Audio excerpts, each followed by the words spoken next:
Hello, folks. Welcome to another edition of Musings from the Shop, because silence is consent, and it is time to make some noise. There are so many of our federal agencies that are currently under attack by the new Trump administration, particularly Elon Musk and his flying monkeys from Doge.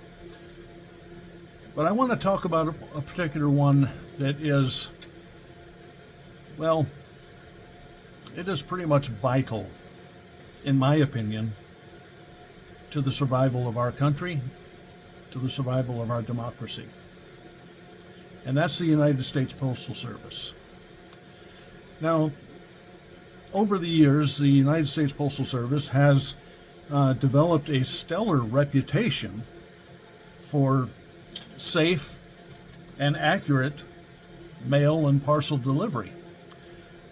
In fact, their reputation was so good that in 1958, the Hope Diamond was shipped to the Smithsonian Institute via registered mail by the United States Postal Service. The United States Postal Service is one of the few agencies that is actually mentioned in the Constitution of the United States. It is in Article 1, Section 8, so it's near the front. Our founding fathers felt that it was vital to have a postal service.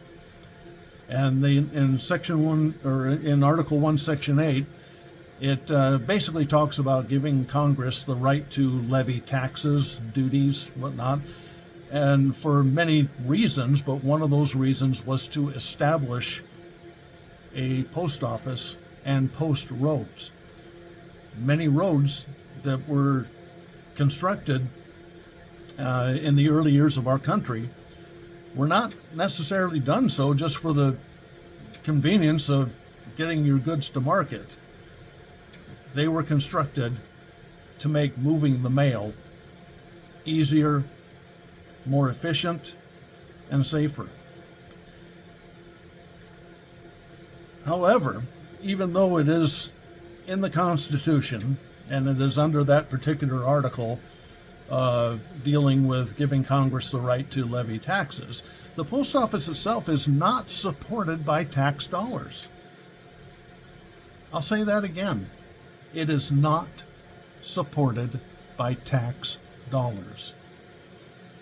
The money, the revenue that the post office uses and takes in is entirely from the services that they provide. Stamps, packages, whatnot. That's what pays for the Postal Service. Another interesting note about our Postal Service is that it currently employs 640,000 Americans. 73,000 of those employees are veterans of our military services. They handle over 376 million pieces of mail and packages every single day. And they deliver those to 169 million delivery points nationwide. This is a vital agency. We cannot afford to have this go by the wayside. But unfortunately, the United States Postal Service has been under attack. It's currently under attack. And but I want to back up a little bit. One of the most egregious things that happened in recent years was in 2006, the 109th Congress, in a lame duck session, enacted the Postal Accountability and Enhancement Act. And this was signed into law in December 20th of 2006. Now, between 2007 and 2016, the Postal Service lost $62.4 billion with a B dollars. Some of that was due to decreased use of the Postal Service because of the increased use of internet. We also were going through a very serious recession at that time, and competition from other agencies, UPS, FedEx, that type of thing.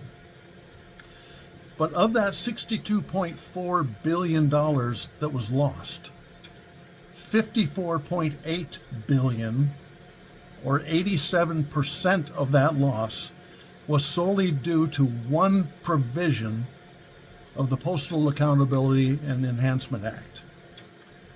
And that provision stated that the post office had to fully fund the retirement benefits for all their employees for the next 75 years. And they only gave them a window of like 5 or 10 years to do it. They had to, now think about that. They had to fully fund the retirement benefits for employees who had not even been born yet. No other agency, public or private, has ever, before or since, been required to meet a provision like that. Fortunately, this egregious provision was repealed and replaced by the Postal Service Reform Act of 2022 and signed into law by President Joseph Biden. But this isn't the end of the attacks that our Postal Service is currently under. In 2020, Donald Trump, he was at that time serving his first term as President of the United States, he publicly acknowledged that he was deliberately starving the service of money, the post office of money, in order to make it harder for them to produce mail-in ballots. Now, I don't know how you feel about mail-in ballots. Frankly, I don't care. I will say that we have mail-in ballots here in Washington State. That's how we vote, and it works. The post office brings our ballots right to our door. My wife and I are able to sit down with the voting pamphlets and all the other information that we accumulate, and we are able to make a non-rushed decision on who to put our marks on what candidates to put our mark by. It's convenient.